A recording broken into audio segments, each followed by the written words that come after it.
Last night in Arsenal's impressive 5-1 victory against League One side Bolton, yes, we did have some heavy hitters playing like Declan Rice and Bukayo Saka, but despite the heavy rotation that we did see by starting 4 academy players in 16-year-old Jack Porter, who became the youngest ever player to start a competitive game for Arsenal, to 18-year-old Josh Nichols, who we saw in pre-season and looked pretty decent, to one of my favorite academy players we have right now in Miles Lewis-Skelly, who's just 18 years old, and to of course Ethan Nwaneri, who is currently just 17 years old. Despite all that heavy rotation, I thought it was a very impressive performance. Raheem Sterling got an assist and a goal. Declan Rice got an assist and a goal. Havertz came off the bench and got himself a goal. We saw 2 more academy players also come off the bench. It was overall a really awesome performance from the team, especially seeing so many academy players playing so well. But I think we can all agree by far the man of the match, and for me by far the best academy player, was Ethan Nwaneri, someone who got 2 goals at just 17 years old, becoming the youngest player to score 2+ goals on his first start for Arsenal in the 21st century, someone who's been with us since 2015 and keeps getting better and better. I made a video after pre-season saying that Ethan Nwaneri had all the tools to become quite a consistent player within the first team, whether that be coming off the bench or in the starting 11, and that performance against Bolton proves exactly that. So just what made Ethan Nwaneri so special against Bolton outside of his 2 goals, of course, and should Ethan Nwaneri become a starter more often? Well, that's what we'll be talking about today. So what's going on, everyone? You are listening to Gunner Central here. I hope you're all doing well. Please be sure to like the video, subscribe if you guys haven't already, and let's get into it. Now, first things first, I think his performance against Bolton was outstanding, and honestly, this may sound crazy, but to me, he looked like a little bit of an Odegaard. He was so slick on the ball. His passes were outstanding. His playmaking was good. His dribbling was good. He's so fleet-footed. I really struggled to see that much of a difference between Nwaneri and Odegaard. Nwaneri had 26 out of 28 passes accurate. He had 2 chances created. He scored 2 goals, of course. He had 44 touches, 5 touches in the penalty area,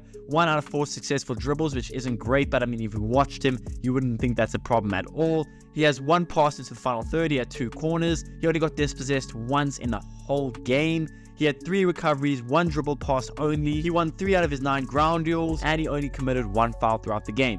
He defensively showed a good work rate, and just on the ball, he is just so slick, so fleet-footed, and his vision is really good for his age. I mean, outside of stats, if you have just watched the game or even watched the highlights, you would have seen how good Ethan Nwaneri is, and a lot of the things that he does do really well doesn't always show up on the stat sheet. So outside of putting up elite numbers against Bolton yesterday and looking like the best player on the pitch, if you watched him with the eye test, no numbers, no stats, you would still think he's by far the best player on the pitch. He was outstanding. Now, yes, again, this is against a League One side in Bolton, but that does not take away from the 17-year-old's performance in the slightest. Now, do I think this should make Ethan Nwaneri a starter for Arsenal? In most cases, I would still say no. Again, he's 17 years old. When Bukayo Saka broke through at Arsenal, I think he was 18 years old, so he's 1 year older. And Bukayo Saka at that time, where Arsenal was a lot weaker, and Bukayo Saka was more of our level. I'm not saying Nwaneri isn't Arsenal's level right now, because he showed against Bolton he really is, and he can stand out even when you have the likes of Rice and Saka on the pitch. And in a fully fit Arsenal team, I still wouldn't make him a starter. I'd for sure put him on the bench in our best 11, but he would not be starting over Martin Odegaard. But that's exactly the problem. Martin Odegaard is injured and will most likely only come back in like November, which does mean we have a big creative hole in our midfield. We saw it against Spurs, we saw it against Atalanta, we even saw it against Man City, that in the midfield we struggle to hold possession,